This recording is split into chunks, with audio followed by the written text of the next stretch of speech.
হাবিব সাহেব জিন্দাবাদ। বালিঙ্গা মাদ্রাসা বালিঙ্গিয়া চিনচুন্নানি সরখাই থেকে বিয়ানি বাজার রোডে ডাইনে হামাইয়া পল্লী বিদ্যুৎ দিয়া ঢুকিয়া বালিঙ্গা ওই যে আমরা ঢাকারে হুজুর আছেন উবাউরা হুজুর খতিবে বাঙ্গাল জুনাইদুল হাবিব সাহেব গিয়া জোর পরে আমার টাইম জোর করে খেজা মাইরা লই লইছেন আমার এনি সিঙ্গা হরাই লইছেন একবার আসরের পরে আমার এবার মামা লাগুন ভাই বাইকটা তুই পরে করিস আসরের পরে হেয়ান হয়েছি 3 নম্বরে মিরগঞ্জ নদীর ওইভার শরীফগঞ্জ মাদ্রাসা হাটকাই ওইখানে বইলাইছি সিলেটের ভাষার প্রতি আমার এত একটা আন্তরিকতা যে সাক্ষাতে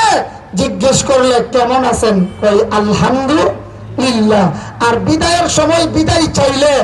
আপনারা কোন আল্লাহর হাওয়ালা এর চেয়ে বড় মনোমুগ্ধকর কথা আর কি হতে পারে আলহামদুলিল্লাহ জুড়ে কোন সাক্ষাতে জিগাইলে কেমন আছেন কি উত্তর দেন আলহামদুলিল্লাহ বিদায়ের সময় যখন বলতাম জয় হাজী জয়নাল সাবরে এই যে দত্তরাই আর জয়নাল ভাইয়ের আম্মা কইতাম খালাম্মা জায়গা হয়তো বেটা যাও আল্লাহর হাওয়ালা আইরে আমার কলিজাটা যেমন মনে হয়েছে ফাঁসাদ বড় হয়ে গেছে গা এই শব্দটা যখন বলতো সাক্ষাতে আলহামদুলিল্লাহ বিদায়ের সময় আল্লাহর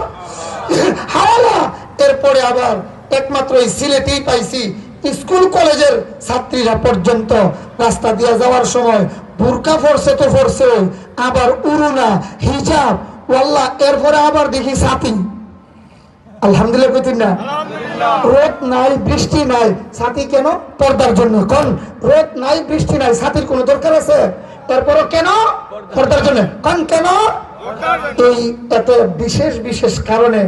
আপনাদের প্রতি আমার এত ভালোবাসা আলহামদুলিল্লাহ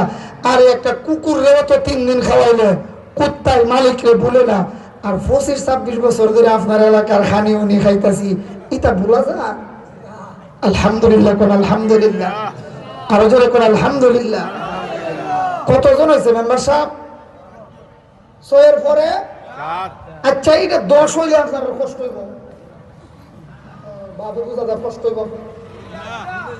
আর 3 জন ব্যক্তি ফাঁস করে কইলেন না আল্লাহ তাআলা